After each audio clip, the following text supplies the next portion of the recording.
Witam ponownie w mojej kuchni, mam na imię Leszek i dzisiaj będę gotował przepyszne gołąbki. Takie gołąbki, takie domowe gołąbki, jak u nas się bardzo często w domu robiło, tak jak u mojej żony, takie tradycyjne, jest taka tradycyjna polska potrawa. I do tego zrobię przepyszny, ale to taki naprawdę przepyszny sos pomidorowy. Także wszystko razem, no po prostu rewelacja. Ale nie przedłużając, zapraszam do gotowania gołąbków. Na dużej patelni, bo to będzie kilogram mięsa, masło, no i podsmażamy cebulkę. Cebulka idzie zawsze na początku. Ona musi się dobrze podsmażyć, musi nabrać koloru, zapachu, musi zmięknąć. Później jeszcze z tym mięsem też będzie się podsmażać, dlatego nie robimy tego tak do końca. Natomiast cebula idzie pierwsza. Jak wrzucimy najpierw mięso, no to niestety cebula się nie podsmaży jak trzeba. O, widzicie, ma wyglądać właśnie tak. I teraz mięso. Ja przyspieszam trochę to wideo, no bo to by trwało dosyć długo, ale no widać wszystko jak robię. Więc tak, teraz podsmażane mięso. Co chcemy osiągnąć? Chcemy osiągnąć, żeby to mięso nam się też podsmażyło, żeby ono nabrało koloru. Ono oczywiście całe nie nabierze koloru, ale w niektórych miejscach tak. To już wystarczy, bo wtedy już będzie taki smak. Mieszam z cebulą. Na początku staram się, żeby ta cebula była na górze. O, widzicie, to mięso nabiera takiego ładnego koloru i dzięki temu ten farsz do tych gołąbków będzie przepyszny. Na razie jeszcze nic nie solimy, nic nie pieprzymy, nie przyprawiamy. Na razie tylko podsmażamy. Musi być bardzo gorąca patelnia. To jest akurat patelnia taka hybrydowa, czyli stal, znaczy to nierdzewna stal z emalią. No, można robić też na teflonie, o zobaczcie, tak ładnie się przysmaża. Można robić też na teflonie, no ale trzeba uważać, bo żeby nie było zbyt wysoka temperatura, chociaż w domu na gazie ciężko byłoby to zrobić, bo jednak to mięso zabiera to ciepło, więc też się nie ma czym za bardzo przejmować. Oczywiście najlepsze patelnie są albo żeliwne, albo właśnie emaliowe, gdzie no, raz, że one są zdrowe, a dwa, że, znaczy inaczej, nie są niezdrowe, może tak, a dwa, że mogą osiągnąć wysoką temperaturę. No i zobaczcie, to jest to, co chcemy osiągnąć, na początek przynajmniej. Teraz dodaję przyprawę. Tutaj jest w równych częściach czosnek, suszony, cebula suszona, papryka wędzona i cukier. Cukier brązowy. I to jest taka moja podstawa do różnych przypraw. I do tego jeszcze dodam sól. O właśnie, jaką łyżeczkę płaską soli na kilogram mięsa. Do tego jeszcze dojdzie ryż, który też wprawdzie posolę podczas gotowania, ale no później jeszcze trzeba będzie spróbować, żeby nie przesadzić z solą, prawda? Przestałem już całkowicie stosować tych wszystkich gotowych przypraw, dlatego że no one tam mają różne niezbyt zdrowe składniki, więc wolę pomieszać wolę pomieszać te takie już suszone, które nie mają dodatków i no, raz, że robię takie, jakie chcę, a dwa, że jest po prostu lepsze. No i tutaj jeszcze kilka gałązek tymianku. To będzie po prostu to, co doda jeszcze dodatkowo smaku. Jak lubicie, jak nie lubicie, no to nie trzeba. Akurat tu wyciąłem to z wideo, ale tutaj widać, że ten tymianek jest dodany. On dodaje super smak. Teraz ryż. Dodajemy ryż. Ryż nie może być jeszcze ugotowany tak do końca, bo wtedy on będzie miękki, taki niedobry. On musi być jeszcze taki trochę, nawet chrupiący. Nie do końca dogotowany, dlatego że ten ryż jeszcze będzie teraz gotowany. Ja nie wylałem wody. Ryż gotowałem tak, żeby on nie był, jeszcze miał wodę w sobie. Także dodałem tak z 2 razy wody jak ryżu, może nawet troszkę więcej. Także on teraz, tak jak widzicie, jeszcze trochę tej wody ma, ale ta woda jest Ona jest taka woda gęsta. No po prostu ten wywar, w którym się ryż gotował, zrobił się gęsty z tą wodą. I teraz to mięso było bardzo chude, co nie jest dobrze, no ale takie było, więc takie kupiłem. Ja dodałem trochę więcej masła i teraz tą wodę jak dodaję, to też to wszystko tak ładnie nasiąknie i też ten ryż jeszcze pozwolę mu jakieś może z 3 minuty się podgotować i zostawię takie zamknięte. I w międzyczasie będę robił kapustę. Tak naprawdę kapustę można było najpierw zrobić, ale to nie ma znaczenia za bardzo. Sól, ocet, pół łyżki soli, łyżka octu. To jest największy garnek, jaki mam w domu. Kupiłem troszkę za dużą kapustę, no ale nie szkodzi. Ja lubię kapustę. Moja córka na przykład odwija gołąbki i sam farsz je. Także spokojnie mógłbym gotować bez kapusty, no ale wszyscy lubimy też kapustę. I tę kapustę gotujemy, oczywiście ten głąb trzeba było wykroić. Gotujemy tak długo, jak liście odchodzą. One jeszcze będą twarde, te liście, znaczy nie będą bardzo twarde, one już będą takie elastyczne. Nie można gotować za długo, no bo nam później te gołąbki będą pękać. Te gołąbki później jeszcze przez jakąś godzinę w 180 stopniach w piekarniku będę piekł.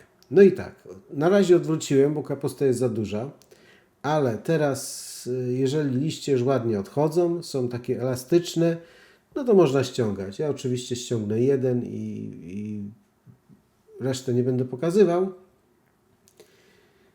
Natomiast no, chwilkę to potrwa, prawda? Czy można oddzielnie gotować liście? Pewnie tak, ale tak jest prościej. Lepiej po prostu odchodzą, no one nie pękną, bo już są takie elastyczne. Tutaj to, co jeszcze tam jest trochę przybrudzone, no taki jest liść, nie? Z taką wadą, to obetnę, albo to dam w ogóle na... Te pierwsze liście i tak pójdą albo na przykrycie, albo na spód na patelnię, bo one są za duże, żeby z nich gołąbki robić.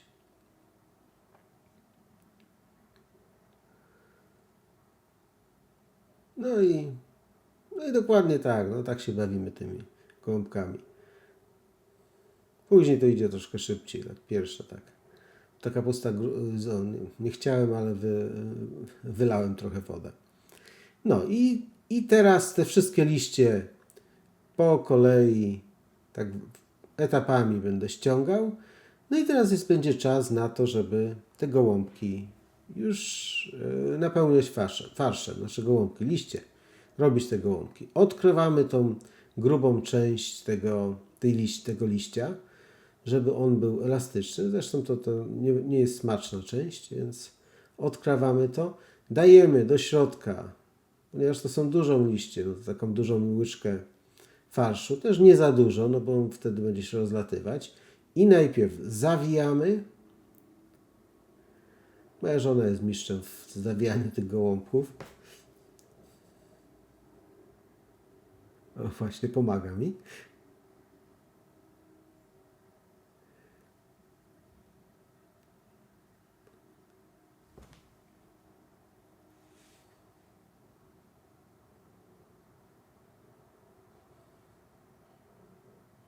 Zawijamy tak dosyć ciasno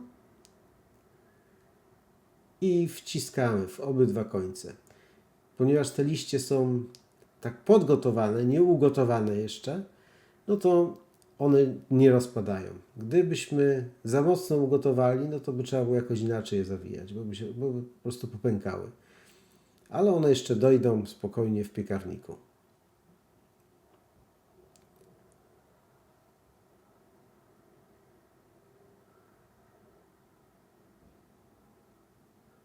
Ja osobiście gołąbki uwielbiam. Mógłbym je jeść co tydzień.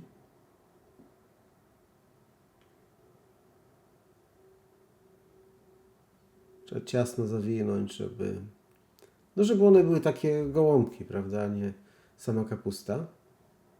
Nie zapominamy o tych o odkrojeniu tych końców, znaczy tych grubych części.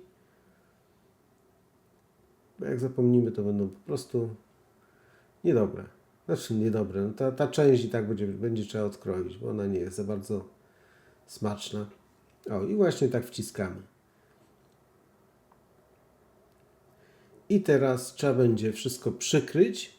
Najpierw, zanim jeszcze przykryję, to masło. Idzie na górę masło. Oczywiście nie jest to konieczne. Można polać na przykład oliwą z oliwek, ale masło najlepiej smakuje.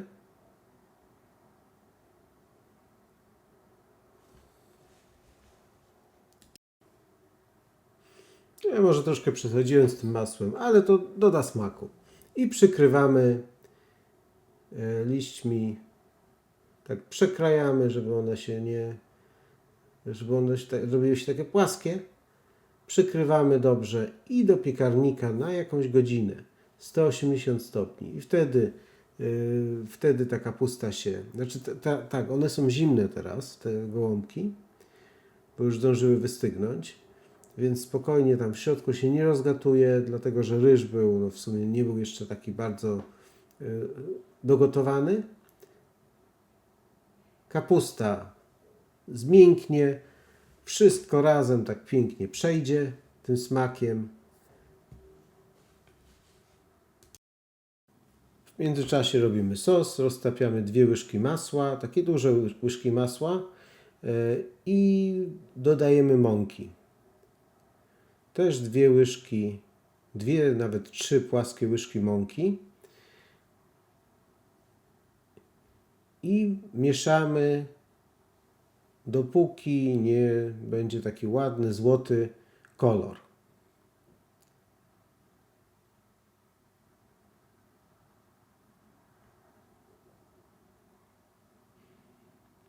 Jak wymieszamy po prostu mąkę z masłem, no to nam się ładnie rozpuści. Dopiero później jak dodamy wodę, no to trzeba wtedy szybko. Gdybyśmy to wszystko razem zrobili, no po pierwsze mąka byłaby surowa, a po drugie ta mąka by się zbrylała. A teraz tak ładnie właśnie musimy podsmażyć tę mąkę w maśle i wlewamy jakieś 400 ml wody.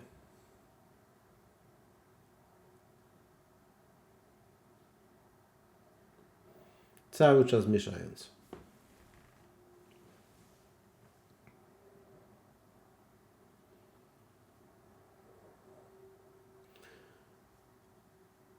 Teraz, jak to się wszystko dobrze rozprowadzi, to będziemy dodawać śmietanę i przecier pomidorowy, koncentrat pomidorowy. Ja zawsze polecam, żeby używać dobrej jakości koncentratów, takie jakie lubimy, no bo wtedy ten sos będzie dobry. Jakieś 2 łyżki tego koncentratu, tyle ile lubicie. On nie musi być ten sos taki bardzo pomidorowy, on ma być właśnie taki delikatny, aksamitny. 2 łyżki powinny w zupełności wystarczyć. Rozmieszamy to wszystko i wlewamy powoli śmietanę. Jaką śmietanę? No taką śmietanę, jaka jest do zupy. Ja nigdy nie pamiętam, jaka to jest. To jest chyba kremówka śmietana. Taką, jaką się po prostu daje do zupy.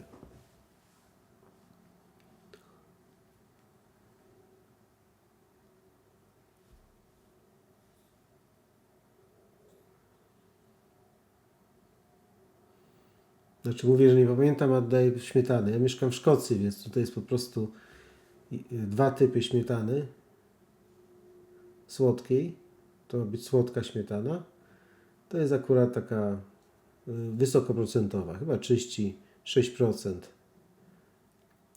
tłuszczu. No i ona się nigdy w zasadzie jeszcze mi nie zważyła. O, chwilkę gotujemy. Przyprawiamy i sos gotowy. Bardzo prosto.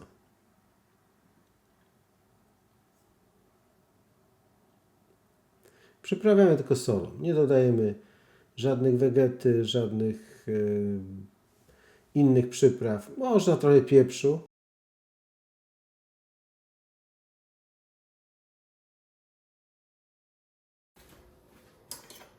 Pachną nieziemsko. Tutaj na górze się ta kapusta troszkę przypaliła, ale to tylko na górze. O, zobaczcie. Pięknie. Ja sobie nałożę. Tak z boku. Ja lubię taką przypaloną troszkę.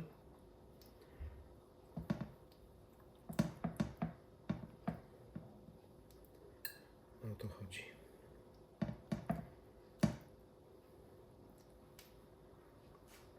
I teraz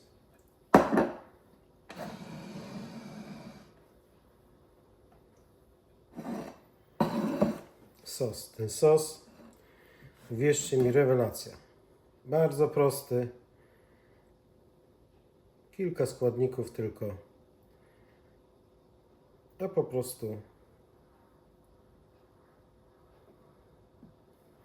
prostu super.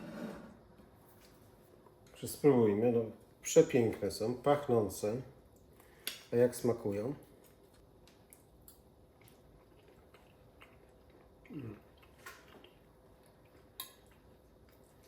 Po prostu są rewelacyjne.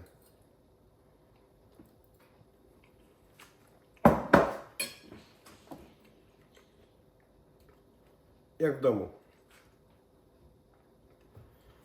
Także dziękuję bardzo za oglądanie i zapraszam do subskrypcji.